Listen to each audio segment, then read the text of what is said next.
I'm Josh Allen, and welcome to the Baked In Podcast, where I sit down with industry innovators to uncover the unique ideas and values that are baked into their businesses and have led to extraordinary success.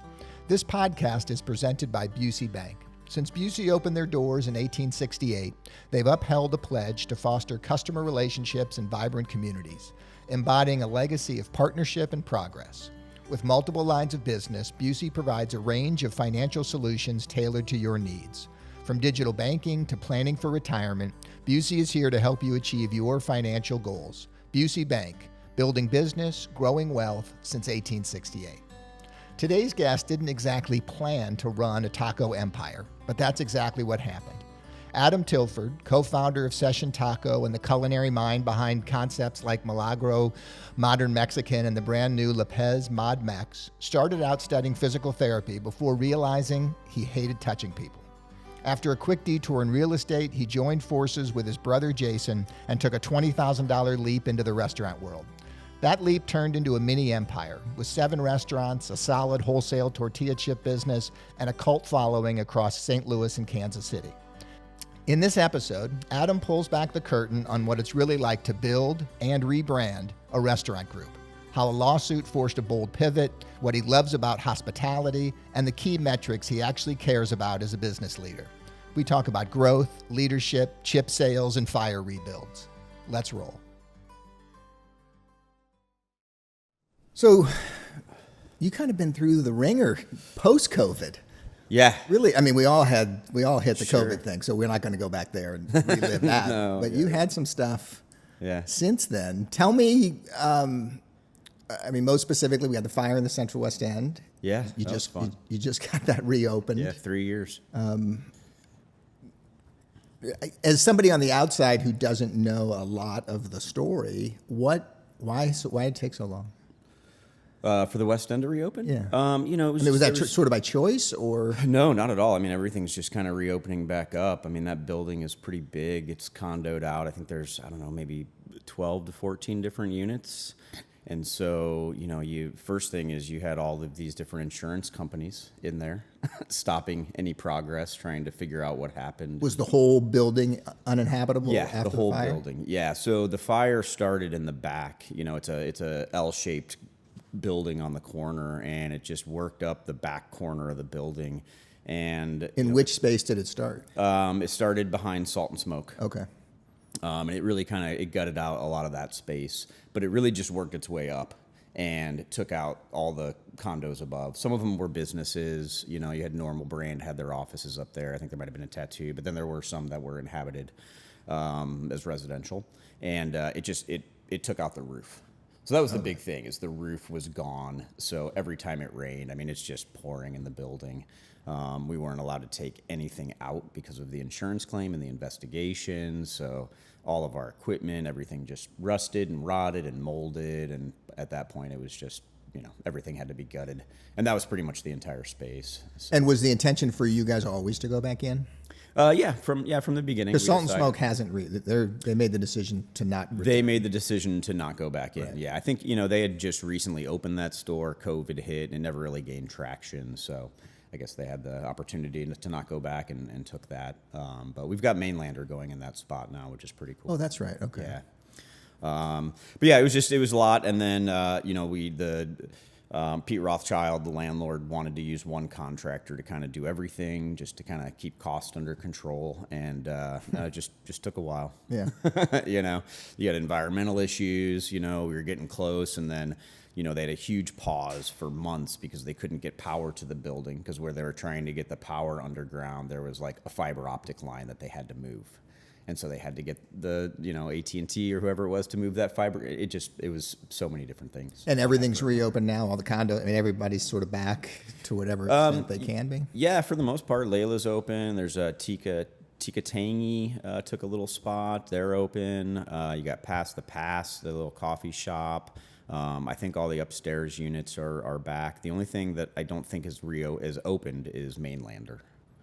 So what lessons do you learn from that? Like what as a leader, what kind of conversations are you and Jason having, your brother, during this whole thing as you're making decisions as you're looking at this, as you're trying to continue to grow your business and expand in other areas and do other stuff? How do you compartmentalize the whole thing and just keep doing your thing, and then when you can work on it, you can work on it, or how do you approach it? Yeah, I think the biggest lesson we learned, and we're all entrepreneurs, small business owners. We wear a million different hats, and in the restaurant business, there's so many things going on that one thing you don't really put a lot of thought to is insurance.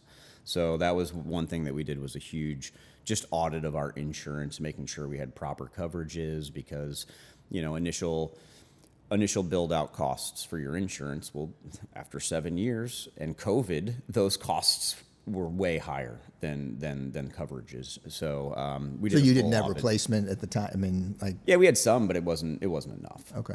Everything was just, and we didn't expect to lose everything in there. We were hoping to be able to salvage equipment and get it out of there, and it was just, it was toast. So. Sure. And most business interruption plans are 12 months at most, or something like that. We had a year of business interruption and 2 years without. So. What did you end up doing for your people? What were you able to do for them? So we got them, the majority of them that wanted to. Some of them, you got a lot of restaurant employees that'll work at a place that's close to their home, right? So a lot of people just went and got other jobs at nearby places. But the rest of them we were able to put out into other restaurants. And, it was a time when staffing was a huge deal in the restaurant. Post-COVID, staffing was very difficult. So we easily found Isn't it still? It is still. It is still. I mean, finding people is one thing. Finding people that are hospitality professionals is another.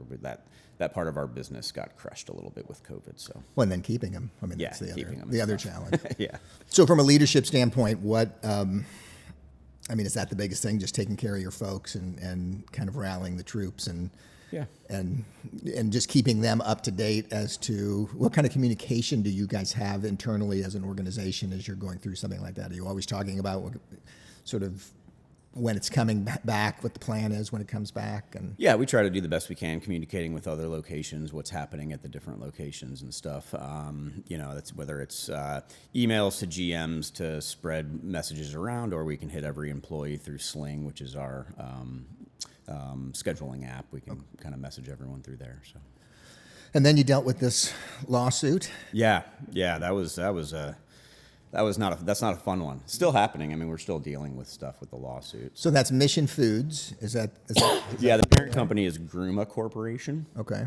But it's Mission Foods, Mission Tortilla. So you go into your local Schnucks and look at the tortilla shelf, and the majority of them on there are Mission tortillas, and they have their Mission tortilla chips. So was the big issue when you rolled out the chips into CPG, or were they looking at you just from the Mission taco period? I mean, did it start before the CPG part for your business? So it was a combination of both, kind of.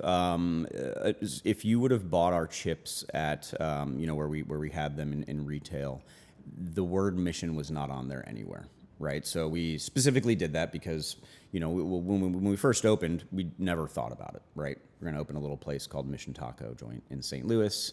And we just didn't think about trademark with a company that has tortillas in stores, right? We grew. We wanted to get into retail, and we realized, okay, well, if we get into retail, this could be an issue. So the word Mission was not on the bag. It was MTJ. We branded them as MTJ tortilla chips, and but at the same time, we were also going to. There's the TIA, it's the Tortilla Industry Association, and Jason and his team would go there to learn and gain knowledge on how we can make our product better. And I think they saw our name tag or us on that list, and so that triggered them to be like, okay, let's look into these guys. And they saw we had, we were a growing brand, and they wanted to protect their trademark. So sure. So, and at some point you just have to make the decision it's not worth the fight, or how did it play out? Yeah, so we got the notice. We after some quick research, we found there was a Mission Burrito company that was in Texas years back, and they had grown to a few locations. Same thing. They got sued for trademark infringement. They fought it. they lost. They paid lawyers' fees. And for us, it's like, well, they're a $6.8 billion corporation. We're not going to try to fight this one. This doesn't make sense, right? It's going to sink our company. We're not that big. We don't have that type of capital. So we just decided to go for it and make the name change. This is all also post-COVID, and I think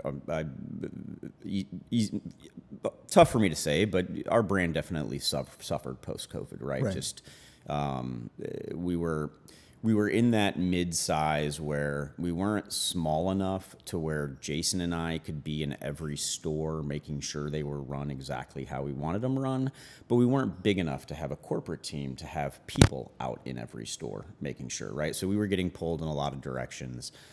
Staffing was hard. We lost a lot of good people during COVID. So the brand was struggling a little bit. So we just tried to use the opportunity, like, you know what, let's try to turn limes into margaritas, I guess, and just go ahead and use this to refresh the brand. So can we talk a little bit about the CPG piece? Like what name aside, what drove the interest in that? So you built a Kirkwood location, which sort of had a tortilleria sort of as part of it, right? So you've got more production capacity out of the Kirkwood location. Now, are you actually producing the chips out of Kirkwood, or are you outsourcing the chip manufacturing? Yep, we produce the chips at Kirkwood.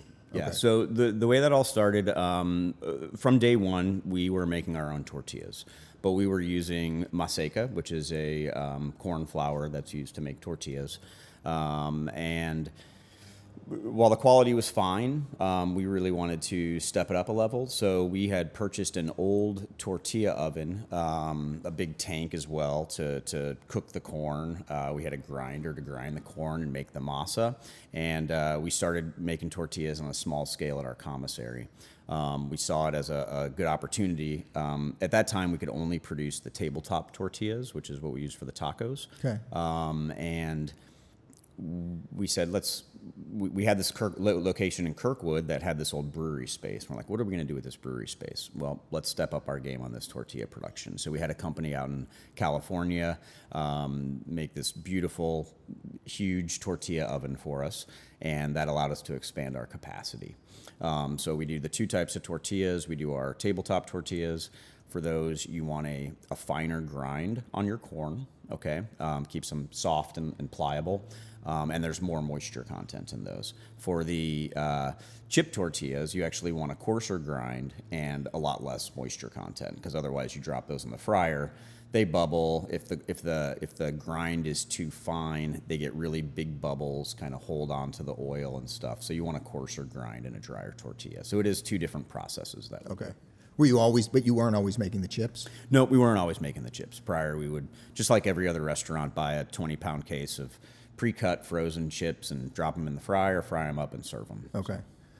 And how are you handling the packaging for the CPG piece? Is that you're bagging them yourself? And Yep. We got a vacuum sealer and pneumatic cutter. We cook the tortillas. We let them dry out, and then we cut them, package them in 20-pound boxes, and for the corn tortillas, or for the chips, we're frying them, salting them, and then packaging them and vacuum sealing the bags. So we got custom bags made. So what percentage of your business is the CPG? Not much at all. Not much at all? No. Is it growing? Is it something that you're focused on? Is it just a nice add-on since you're making the stuff anyway? Yeah, it's just a nice add-on.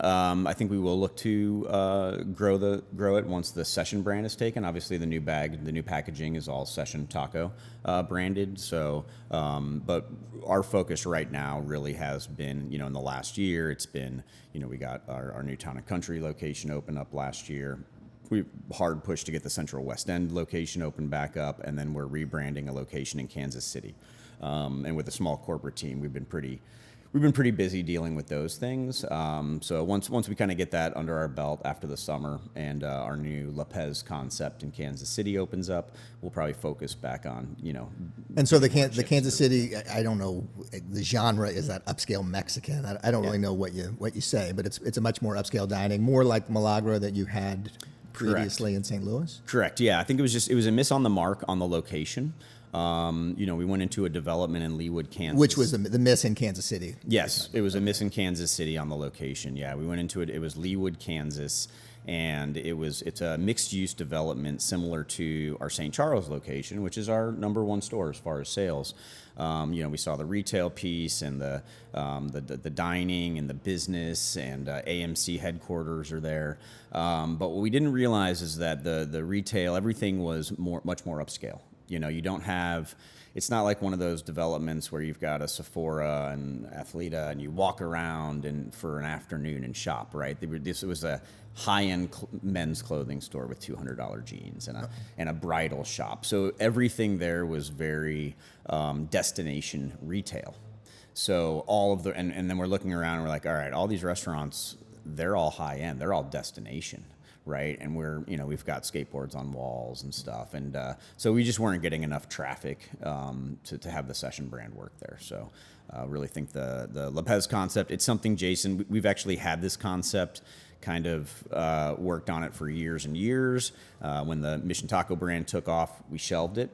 But Jason, as a chef, he kind of gets tired of making tacos and burritos all the time. Sure. So this is a really awesome, exciting opportunity for him to, get back to his creative culinary roots.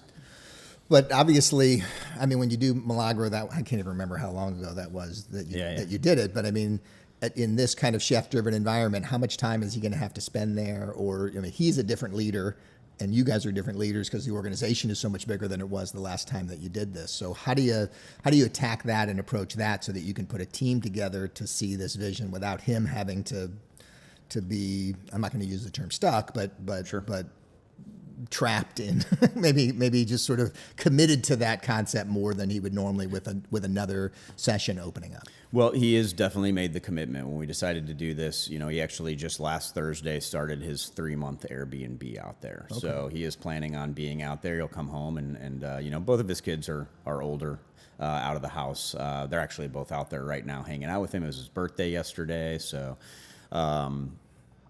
but yeah, he plans to be out there for a good 3 months, get the place open. We have another culinary individual here on our team, Jay Sanchez, who is going to be going out there as well. He may end up moving out there and running the kitchen, or the two of them, if they find someone who can step up and be the chef out there, they'll train that person. So how do you guys divide the leadership responsibilities within the organization? So Jason, by trade, is a chef, right? He's always been full control over the kitchens, menu, stuff like that. He oversees everything culinary, so that also branches out into running our commissary in Webster, the Masadilla, the tortilla factory in Kirkwood, as well as we have a stand at Busch Stadium. We've got a stand at Enterprise.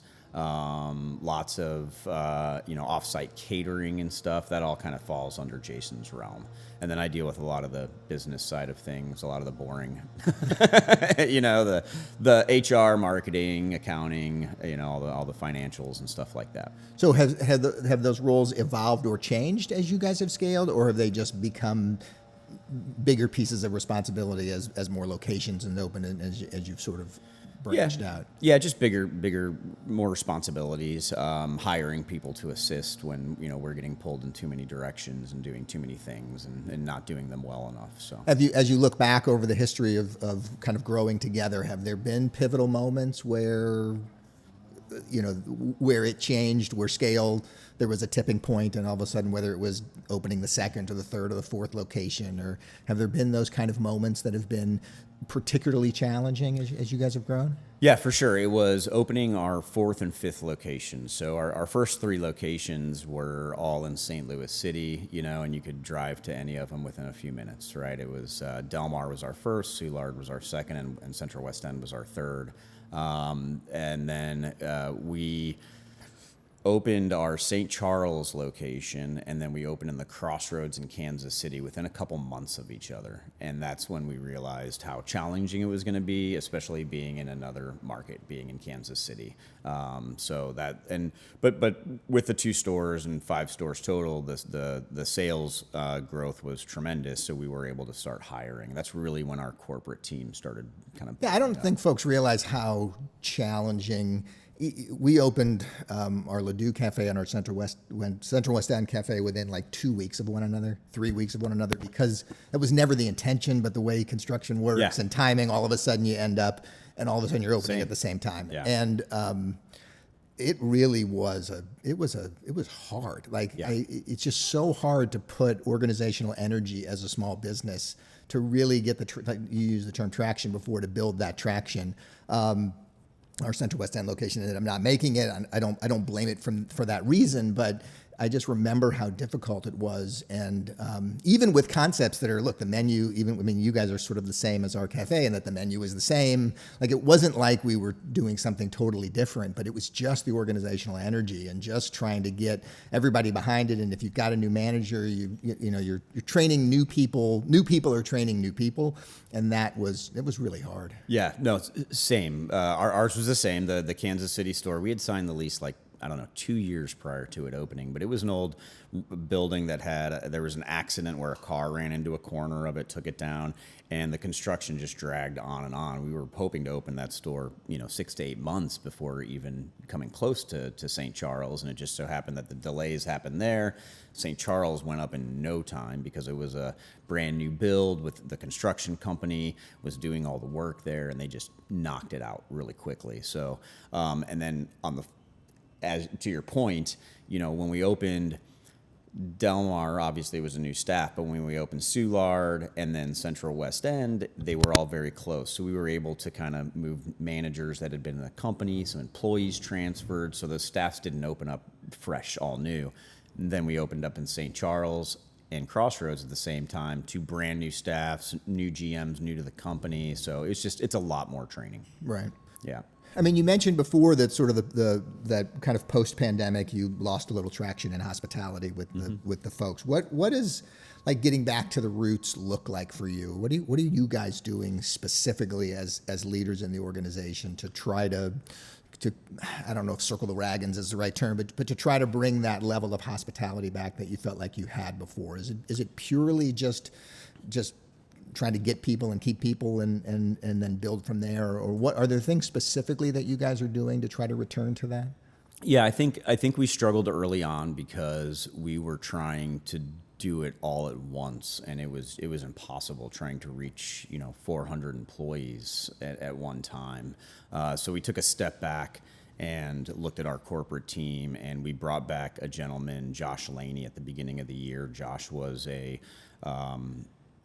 bar manager for us at Soulard for many years. He was a GM for us. Right after COVID, he left the company and went to work for Gerard Kraft for a couple of years, helped open Expats, and really, Gerard Kraft is well known for hospitality within his organization, does a wonderful job with it, and Josh was able to hone his skills there. So he came back to us in January as our director of operations, and so we're kind of starting with him. We're starting top down, right? He is now, we've gotten better management teams in place, and we're really trying to work through them, because I don't know, what I've found is this new group of industry professionals coming in, in their early 20s or so, they spent their formidable dining, drinking years that they would be going out learning what hospitality is. They spent those years inside during COVID, right? I mean, they, Watching YouTube.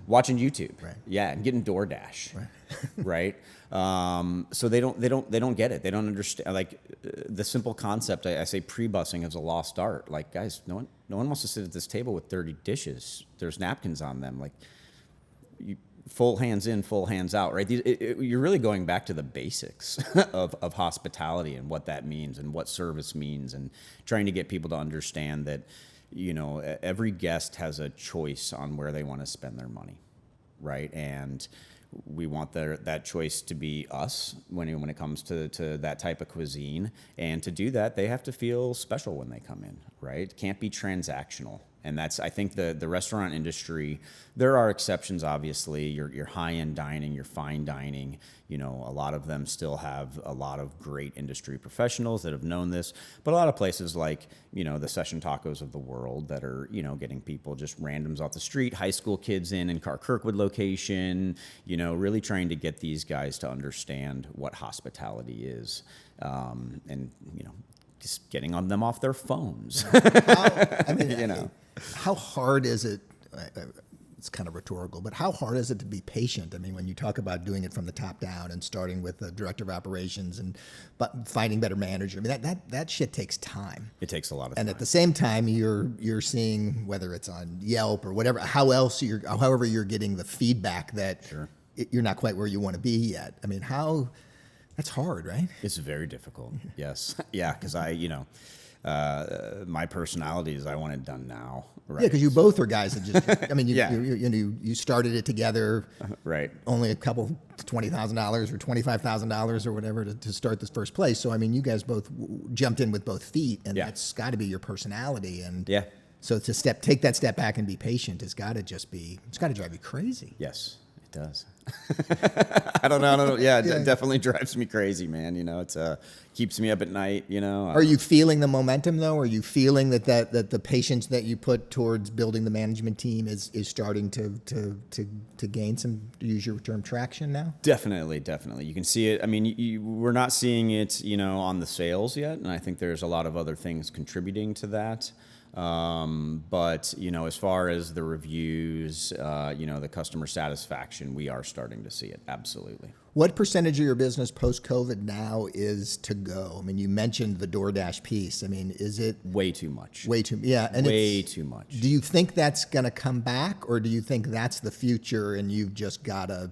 That's what you got to accept and build towards. I like to think that humans are social by nature, and I think eventually it will come back. I hope it does, because restaurants need it. The DoorDashes, the Uber Eats of the world, they were a godsend during COVID because we were getting food out the door to people's houses.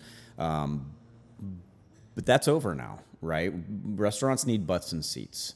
The cost to get the food out the door and delivered, it costs you more. We charge more. So that's going to have an impact. If people are now getting delivery, they're going to see elevated prices that aren't our prices. They're paying for this service. Right. But when they think about that price, they put it all on us, right? Oh, well, that's expensive. Well, yeah, you got it delivered to your house. The food quality is not there. Tacos don't travel well. I would never get tacos delivered to my house. People do all the time, but they are cold. Right. They are soggy. There's nothing we can do about that. Burritos travel well, like when those go out the door. So now you've got people that are ordering food to their house that's not the quality that we want, right? So that might influence their decision to come back or order. Yeah, and all your energy towards hospitality and all your energy towards the look and feel of the place and the build out and how clean you keep the bathrooms and all the things that you thought were important to focus on. Correct. Now it's a bag of food. Yeah, and our brand, our brand has always thrived off of the energy, right? The feeling of being in there. And when you're there on any given night and it's crowded and the music's in and the lights are dialed in and people are drinking margaritas and having a good time, you want to go back to that. But when you go and it's a half full dining room and you see a bunch of DoorDashers taking food out the door, it's not the same ambiance. Right. And the challenge is, I imagine that on the nights that it's busy and the DoorDash thing is happening, then it starts to have an impact on ticket time, and you've got to figure out how to manage those two things, right? Correct. And we have things in place for that. We can dial that back. We can turn off online ordering with a click of a button. So that's another training piece, is because we want to focus 100% on the people that are dining in our restaurant. You leave your house, you come in, you want to sit in our restaurant, you need to be our focus. So, and then the other piece on the to-go, which we didn't bring up, is the alcohol sales, right? You just don't get those to go. Yes, we worked hard during COVID to make that happen, to get that. It's now in legislation. You can sell cocktails to go, but people they don't sell. They don't sell. No, they don't sell very much. I mean, every once in a while, sure, but not like when people come into the restaurant and dine. And probably during COVID, it was probably there was a height of it. Yeah, the height was COVID. Absolutely, right. People were looking to support more than it was really a push to help support restaurants during COVID because everyone knew how much they were struggling. Did you know that businesses can help protect our planet with every sale? That's the idea behind 1% for the Planet, a global movement where companies pledge 1% of their top-line revenue to environmental causes. Since 2002, members have given nearly $700 million to nonprofits tackling critical issues like climate change, conservation, and food insecurity. At Companion Baking, we're proud to be a part of this mission in 2025. We're contributing through local partnerships, like donating $50,000 in baked goods to the St. Louis Area Food Bank and supporting regenerative agriculture through our partnership with ADM. Learn more about how 1% for the Planet is driving change at 1%fortheplanet.org. So what do you, as you look ahead now, I mean, obviously with the opening of Lapez, you're thinking about the future, you're thinking about different kinds of cuisine and moving forward. What are the other thoughts? What are the other things that you guys are working on or thinking about as you look 3 and 5 years down the line? We are looking at, I mean, honestly, it is hard to look too far in the future now with all of the problems that are right in front of us right now, right? Managing costs, dealing with the labor, trying to get our hospitality up. There is no look to growth right now. If anything, there might be look to possibly shifting some concepts, maybe even in the St. Louis area that aren't performing where they need to perform, right? Maybe they're not in the right location. The people are looking for something a little different. Tacos in general, when we first opened, we were the only kind of upscale-ish taco place, and now they're all over the place, right? There's a lot of them, and there's a lot of competition for it. So I think our goal right now is to get Lapez open, maybe take a little breath because we just opened West End and now Lapez, and then just kind of look internally to our current locations and see what we need to change there. What are the most important metrics that you look at? Do you have some kind of daily dashboard for yourself when either right before you go to bed or right when you wake up that you're looking at kind of across the organization? Yeah, I try not to look at it right before I go to bed because I like sleep. But yeah, we use Toast for our POS, and the Toast app is great. It's so the two things that I'm looking at mostly are sales compared to last week and then the same day last year. And then I'm also the big push for us right now, because sales are down. It's a tough economy. Everyone's feeling the pain is our labor. Right. So how are we doing with our labor? Are we keeping those percentages in line? Because that's the biggest cost that we can control right now. I mean, food costs, liquor costs, we have those pretty dialed in. But the labor piece is what can hurt you. And it's weird. It's just, the business now, I used to be able to just say, okay, this store is going to do X amount today. And I was within a few $100s. And it was just very consistent. And now, you might have a random Wednesday where 3 locations get absolutely hammered and a few others are extremely slow. And then it flips the next Wednesday. What do you think that volatility comes from? I have no idea. If I knew that, man, I could, I'd be consulting and helping everyone right now. But it's hard to staff, right? It's hard to staff. We try to work our staff, our schedules on budgets, right? We give the weekly budget, try to project sales, and then they have to write that schedule to be at 25%, including the management. But that's all. When you're talking about percentages, like you said, it's based on a forecast. It's based on forecast, right? So all of a sudden, you've got a really slow lunch, and you're looking at your labor, and you staffed up to do X amount, and now you're looking at 70% labor after lunch, and you're just behind the 8 ball, right? Now you got to how are you going to make that up later in the day or later in the week?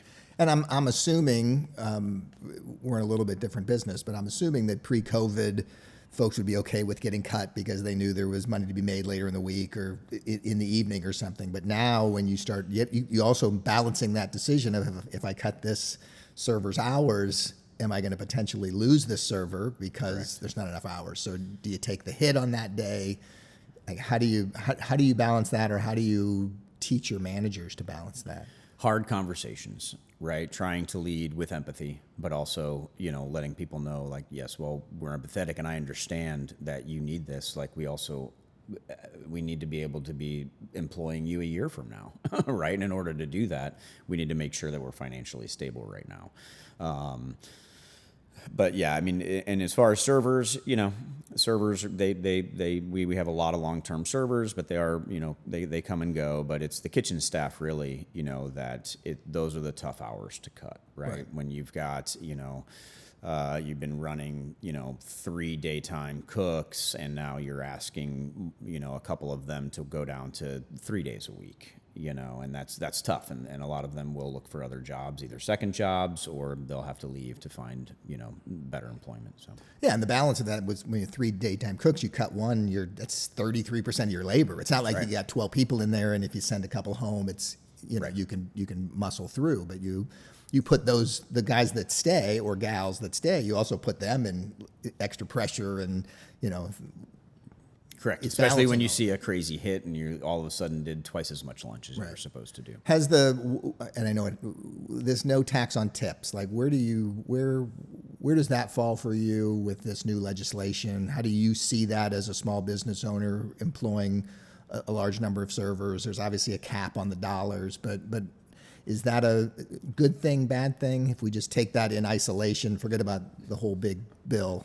We're not going down that road, but just in terms of the no tax on tip piece. I'll be honest, I haven't really even looked into it too much yet. So, that's... And your folks aren't talking about it? Your staff isn't talking about it? Or? No one's talking about it. No, we haven't really heard anything about it. No one's brought it up. Does that surprise you? That surprises me a little bit. No, not really. I mean,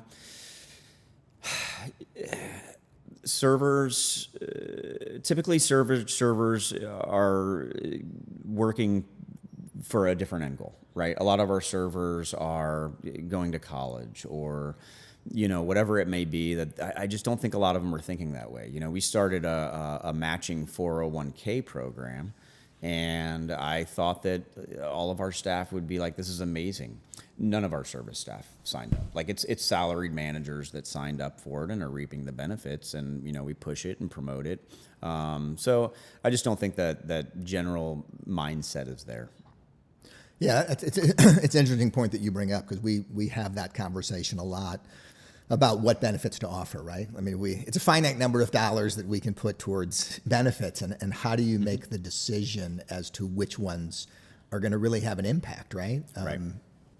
Yeah. I mean, we've tried a lot of different things, and some of them haven't worked. We had a program for mental health, like we were just paying this monthly service for all of our employees. It was per employee, and you could use it for anything. I mean, really any questions you could call and ask, and they'd help you through, pointing you in the right direction for financial questions or whatever it might be. And no one used it, so we stopped the program. Which ones have had a positive impact? Definitely health insurance. Every employee is offered 50% as long as they're full-time employees. We do have quite a few people take advantage of that. I think that's probably the biggest one for us is the health insurance coverage. We offer couple different offers, couple different programs. Anything that you guys do benefit-wise that's off the wall that's been positively, that you didn't anticipate being well received, or? No, not really. No. Nothing crazy there. So, yeah. As you think about the culture and your leadership style and the way that you and Jason have sort of built the organization, are there core values or non-negotiables when you guys think about how you've put the organization together and how you want to move it forward in the next handful of years? Yeah, absolutely. We've always been a very open company as far as who we employ, and that is something that we will never back down from. We don't allow any sort of sexual harassment, that gets nipped in the bud very quickly. We've really kind of honed in the drinking and some of those things that happen in the restaurant business.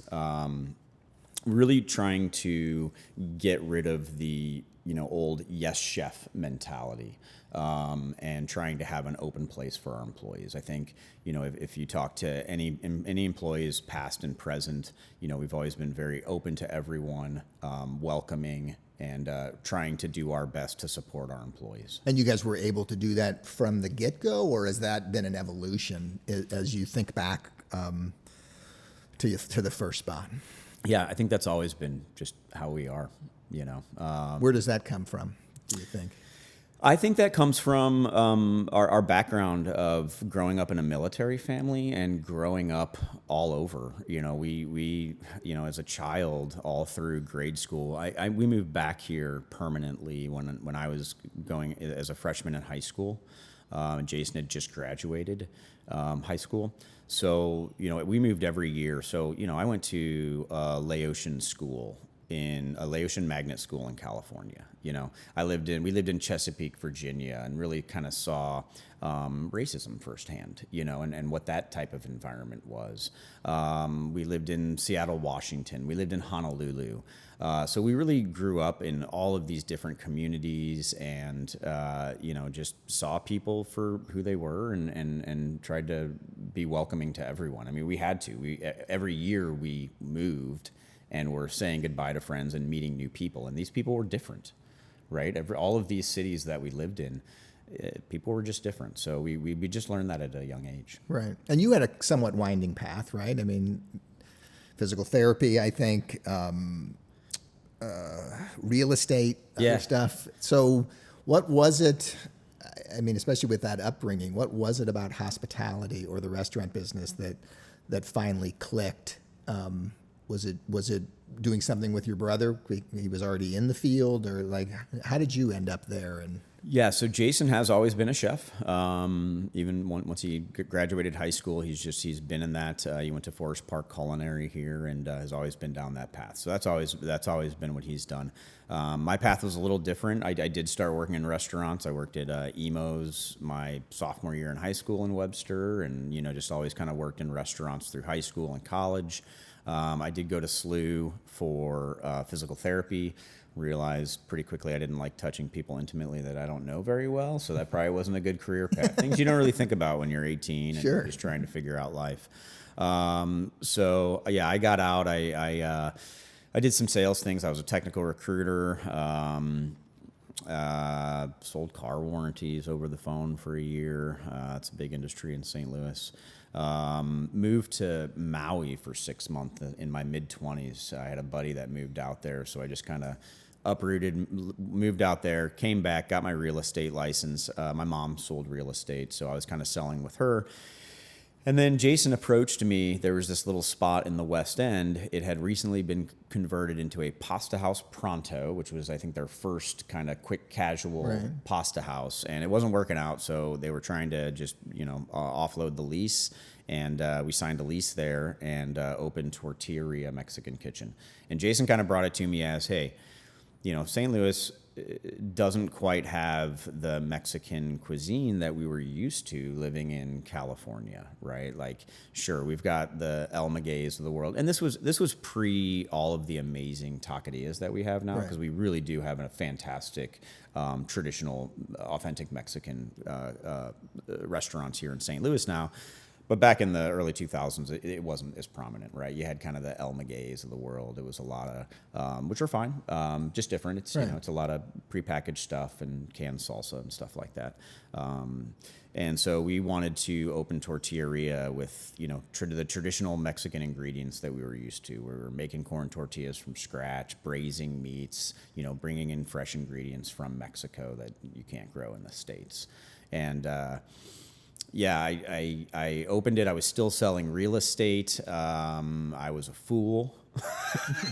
I'm glad I wasn't married or had kids at the time, because there's no way I could have done it all. Did you immediately fall in love with it, or did you immediately wonder what the hell I just got? I mean, I've always loved it. Again, I've always been in the industry, even just through high school and college, and I've always loved it. I've always loved the people part of it. I'm probably definitely undiagnosed ADHD, so doing the same thing day after day just isn't for me, and I just love the chaos. I love organizing chaos. So after a while, I sort of phased out of real estate because Tortilla was doing fine. But what quickly realized is just knowing how to run a restaurant is different than knowing how to run a business. And I think that's where a lot of people fall into that mistake, right? What do you think the biggest difference is? The financial piece.